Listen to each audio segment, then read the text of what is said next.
my name is Tom Sawyer. I don't want to be no doctor or no lawyer. Fishing by the river, that's the only place to be. I want to be free sitting under a tree, that's me.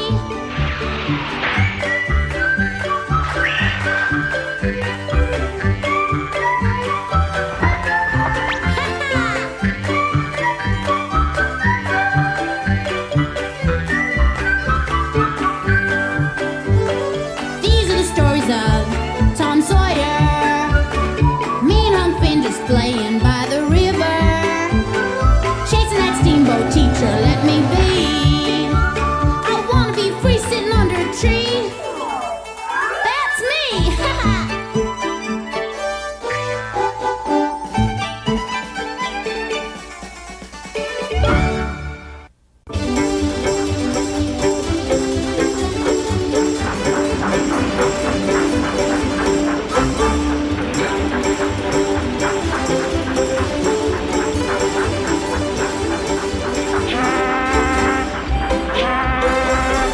Me and Huck didn't even hear the steamboat that was coming towards us.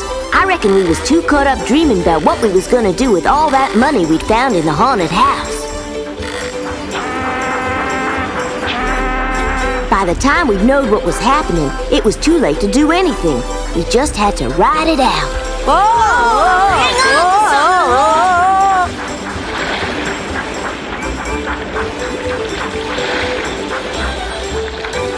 That was a close one. I thought we was gonna lose us the gold. That couldn't happen to us, Huck, because we're lucky. Right. Yes, sir. Things sure was going our way lately. What with Huck and me finding all that haunted house treasure that Injun Joe had hid. This rowing was making us a mite wearisome, but it was powerful seldom that such good fortune come our way, so we just had to keep going through the night to find a proper hiding place. We realized we needed to be careful, because a body never knows what terrible evil might lurk up the street, round the corner, or behind the next doorway.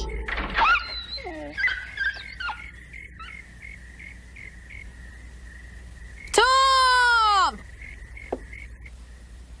Mother, I think that we should go to the sheriff's office tomorrow morning and report that Tom is missing. Tom's been up to so much mischief in this town lately, I'm almost reluctant to ask Sheriff Collins for help.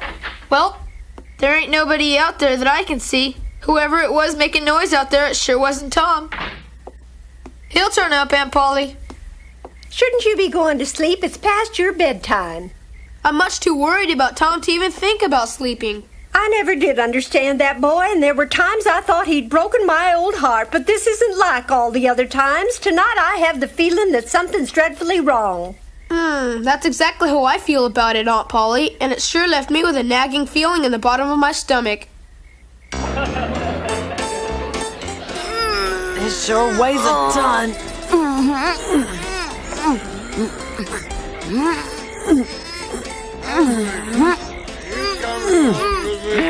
Here I am. You ain't got it. Just a little farther, Huck. We're almost home. Oh, no, Tom. Hey, man, you wouldn't want to join us in a little nightcap now, would you? What you got in that bag? Hey, you wouldn't happen to have a horse in that bag, would you? Huh? Yeah, what's in there? You It's nothing but a load of scrap iron. We collect scrap iron and then bring it over to the foundry. It's much too late for boys like you to be walking the streets at night. The two of you should be home in bed sleeping. And likewise, adults shouldn't be out on the streets when they've had too much of the bottle. Oh, shucks now. We was just horsing around. horsing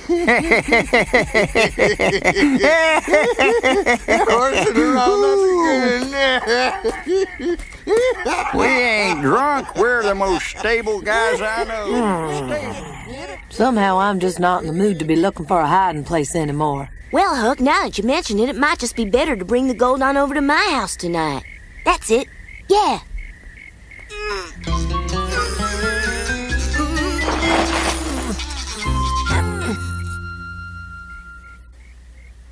It's time you went to bed, Sid. It's almost midnight.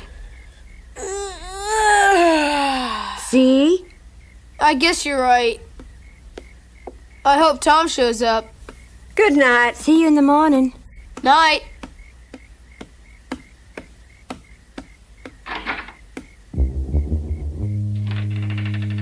Hey, it's Tom! Mary, Aunt Polly, Tom's come back home! Hi, everybody. Tom!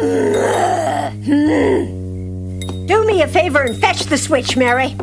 Mother, please. Quickly, Mary. Well, Tom? I know you're powerful mad, and I probably deserve any punishment you want to dole out, but there's something I just gotta show you first. What's this nonsense? You make it sound important. No doubt it's another slimy reptile, or if we're real lucky, a moldy toadstool that's supposed to work magic. Huck, drag it on inside here and let's show it to him. Still keeping company with that ruffian? I simply can't imagine what you see in that boy. Everyone knows that Huckleberry Finn is nothing but trouble. I beg your pardon. Evening. Tom, are you ever going to show us what's inside that bag or not? We've already got a lot of explaining to do, so let's just empty her on the table and get on with it, okay? You have to help. I can't do it alone. All right. That's I'll help. We're almost there. Just a little bit farther. Okay. Now let's pick her up. I got it. That's it, yeah. I got it. Oh, Lordy, the lengths those boys will go to, just to avoid a whipping. Ready when you are. Okay. Here it goes, everybody. How about that? Wow. Look at all the money! Whose gold is it and where did it come How from, about Tom? that? It's a long story, Mary, but it all belongs to Huck and me now. Oh. Mother, these gold coins look like the real thing, and there's so many of them. My goodness, Mother, we have a small fortune on our kitchen table. What are we going to do about it? Mother? Mother? Oh, no. Mother? Oh, dear me. Mother, what's Aunt wrong? Polly, are you all right? I don't know. Maybe we should get the doctor. She fainted when she saw the bundle of gold, and I'm just a little dizzy myself. Get some water. That's what she needs. Yes, it looks like there's nothing to worry about after all. I think you're right, Sid. Mother was just stunned because she's never seen so much money all in one place like this till now. Looky here, Aunt Polly. Mary's brung you some nice, cool drinking water. There. Oh! What? In all the years I'd knowed her, I'd never seen Aunt Polly so affected. Oh, no! Here.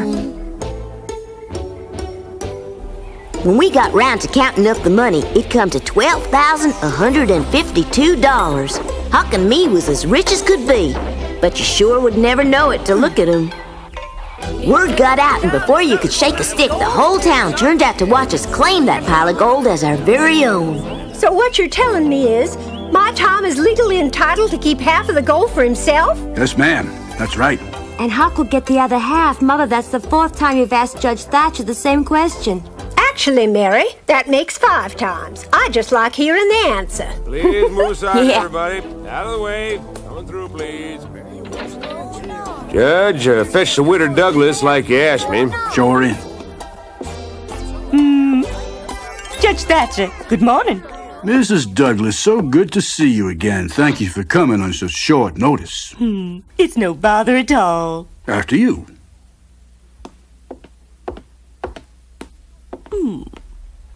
I was told you had something of a rather personal nature you wanted to discuss. Yes, direct and to the point. That's one of the things I so admire about you, Mrs. Douglas. Well, it's my opinion, as well as the judgment of many others, that you are simply the best choice.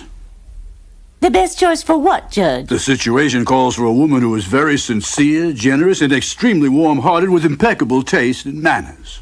Judge Thatcher, just whose taffy are you trying to pull? Will you please get on with it and tell me what you have in mind? Dear madam, would you please consider adopting young Huckleberry Finn and raising the lad as your own son? Well, I might consider it. From that day forward, nothing much seemed to be the same no more. All of a sudden, like, we had responsibilities. Huck just might not agree. Well, that's where you come in, seeing as how you're Huck's very best friend and all. You can persuade him to listen to reason. Huck needs a guardian now, Tom. One who can be trusted to look after all that money.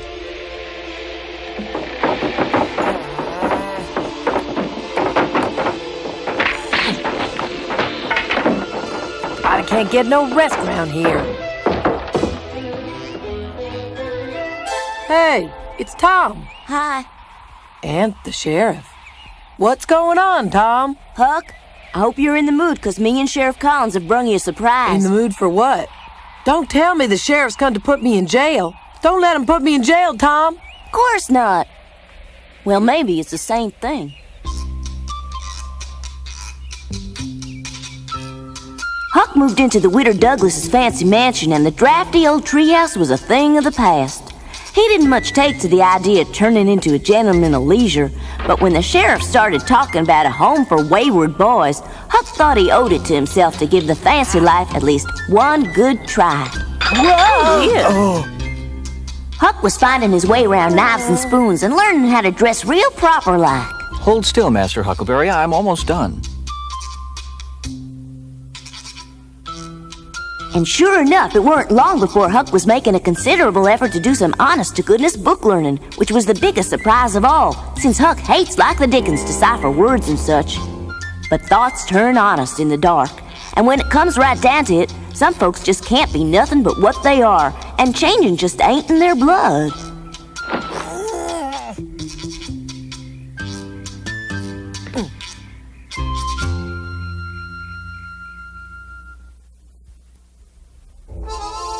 'Twas a bit later that very same night when something told me Huck was in dire need of my help. Sometimes the body just knows these things and has no choice but to take action, 'cause there's nothing in the world more powerful than friendship.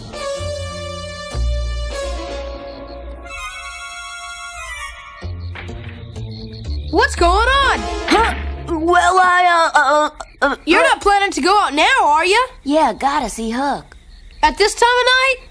Well, Sid, I ain't been able to visit Huck recently. Last time I went over to the Widow Douglas's place, I got told to turn around and get out. I imagine you got a plan then to bust inside. That's a secret between Huck and me, and I shouldn't be telling anybody what I'm planning to do tonight, but I sure do feel bad about getting Huck into this mess. Well, maybe I'm just too sleepy to understand, but whatever's wrong with living right smack dab in the lap of luxury, the Widow Douglas is seeing to it that Huck has anything he wants, right? I really don't expect you to understand, Sid, but please don't breathe a word of this to Aunt Polly. What I said is between us.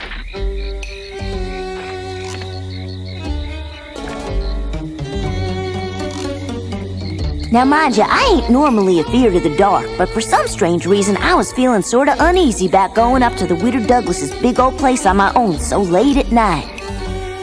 Well,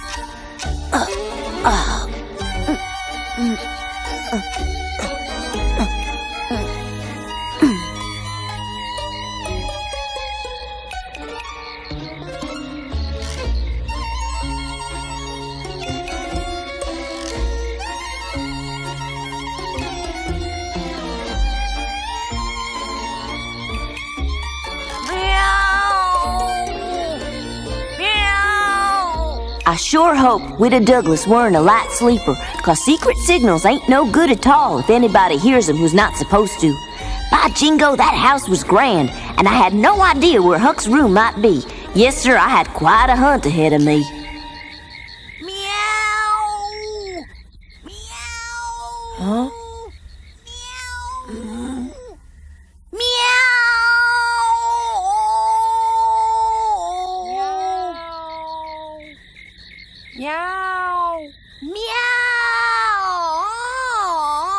Here I come.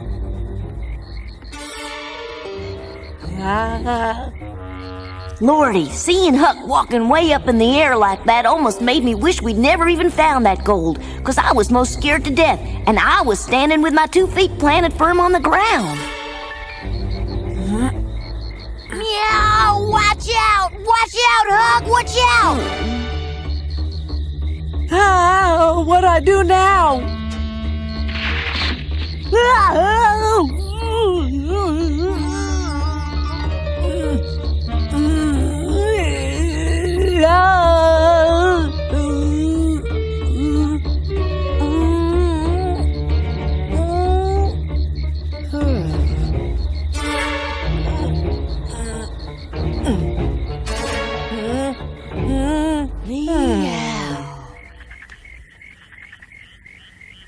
Golly, I never would have thought being a man of leisure'd be so much work. Is it really that bad living here with the Widder Douglas? Now, don't get me wrong, Tom, 'cause I ain't meaning to be ungrateful. Mrs. Douglas is nice as could be and treats me like a son, but... But what? Well, I just ain't cut out for this way of life. Golly. You don't know what it's like day in and day out. I've got to get up at the same time every morning, wash myself all over with soap and water, and then somebody comes in and combs my hair and puts these fancy clothes on me, including a tie, and makes sure every single darn button is fastened. Welcome to the club, Hook. That's what being civilized is all about. Life just ain't much worth living anymore. There's too many blamed rules and regulations, Tom. Yeah, I know what you mean, Huck. Really, I do. And I'm not permitted to catch flies with my bare hands no more. My feet get sticky because I gotta wear shoes all day. I'm going crazy having to say please and thank you. Oh, I give up. I feel right sorry for you, Huck. I sure wish I could help. Well, if you really mean that, Tom. Yeah, go on. I'd appreciate it if you'd take my half of the money. Please take it, Tom. But why, Huck? If I'm not rich, I won't need Mrs. Douglas to be my guardian anymore, and maybe then they'll let me go back to being just plain old Huckleberry. Maybe. And then, every once in a while, you can give me a couple of coppers so I can get a hold of whatever it is I might want to buy, and that way, you can be twice as rich, Tom. Impossible. Don't make your mind up so quick, Huck. You just might find that being wealthy ain't so bad after all if you'll only give it a chance to grow on you. You've only been here a week. Maybe, but it seems almost a lifetime. Even longer. Oh. Cheer up, 'cause things could be a whole lot worse. Oh, no, they couldn't. I gotta go to school, too. The Widder says so her own self. Whoa, that's right. Tomorrow's the first day of the brand new school year. But I don't want to go to school, Tom. Believe me, I understand. It ain't fair, Tom. She's forcing me against my will. I never have figured out what good it does to sit in a classroom all day long, Huck. Seems like a form of punishment, if you ask me. But this old world is chock full of things I don't understand. Kinda like the horizon, the vacation that stretches ahead at the beginning of each summer seems like it'll go on forever. But the days pass by, and before you know it, June, July, and August are only a memory. Tom! You better not be late your first day back to school. Tom doesn't need an alarm clock with Aunt Polly around. Don't pretend you're still sleeping, Tom. You're not getting away with anything. Oh, Aunt Polly. Tom! Oh, it's my nose! Bye! Sorry, Caesar, you can't come with me. School begins today. Bye! Bye, Dad. Bye, son. Bye! Good morning there, Amy. Hello, Joe. Goodbye. Whoa. Isn't it about time you start eating breakfast with your eyes open? Oh, yes, ma'am, I'm sorry. I'll clean up the mess. Where's Mary, I wonder? Good morning, Mother. Didn't you say last night that Mr. O'Connor was due to get here today? Yes, he's coming this afternoon. Bye. Give him my regards, all right? Hey, did I just hear you mention Mr. O'Connor, Aunt Polly? Yes, that's right, Tom. Well, that wouldn't happen to be my friend Arthur O'Connor, would it? Of course it is. Well, that's bully. Yes, he'll be coming back to town today. Well, then how come nobody told me about It's it? understandable. Don't forget that Mr. O'Connor is coming back to see Mary and not you. I know he's sweet on her. I still think one of you could have told me. I'll go along with you. Now, enough lollygagging, Tom. You'll be late for school. Yeah, all right. Shucks. Why is school such a pain? Of course, the worst part of going back to school was knowing I'd have to face cranky old Mr. Dobbins every single day. But I'd also be seeing all my good friends, so I reckon everything evens out in the end. I'm so pleased to meet all of you. My name is Miss Natalie Rose, and I'll be your new school teacher. I've looked forward to this day for some time now, and I know we'll all get along quite famously, won't we? My predecessor, Mr. Dobbins, set some very high standards, and I'm only hoping that I may live up to them. Hello. Mr. Dobbins, I didn't mean to be so late, but suppose I must have come to the wrong classroom. Bye.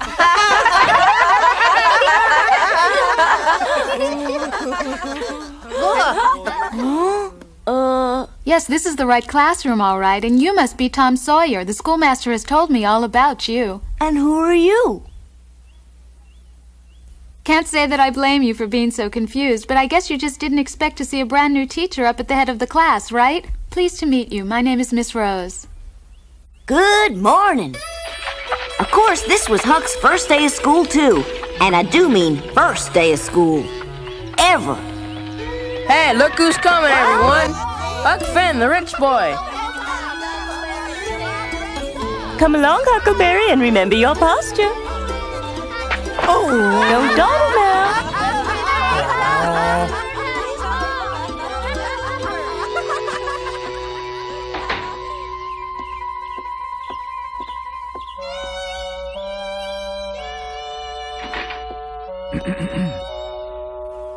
I'm very sorry, but the doctor's office opens at 10 o'clock. Arthur! Oh, I Mary. missed you! There, now class, these are the problems for our first mathematics test. Please get your slates out, put them on your desks, and we'll begin in a moment. Miss Rose? Yes, Tom?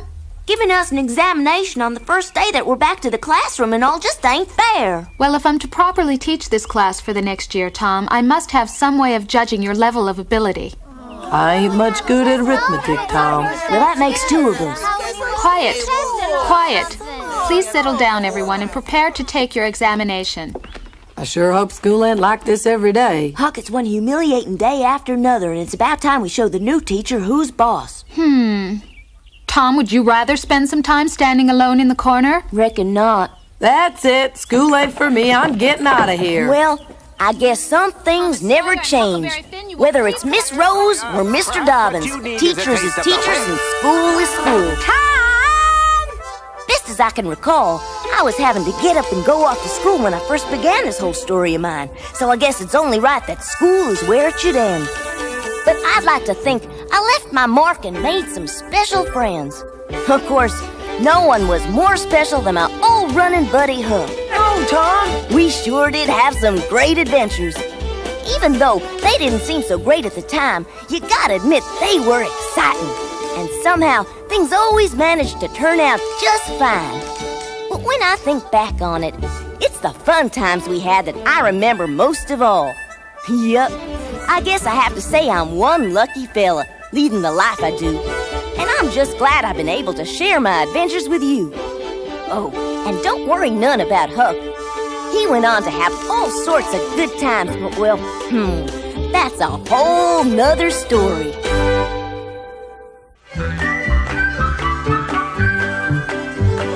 These are the stories of Tom Sawyer. Me and Unc Finn just playing by the river. Chasing that steamboat teacher, let me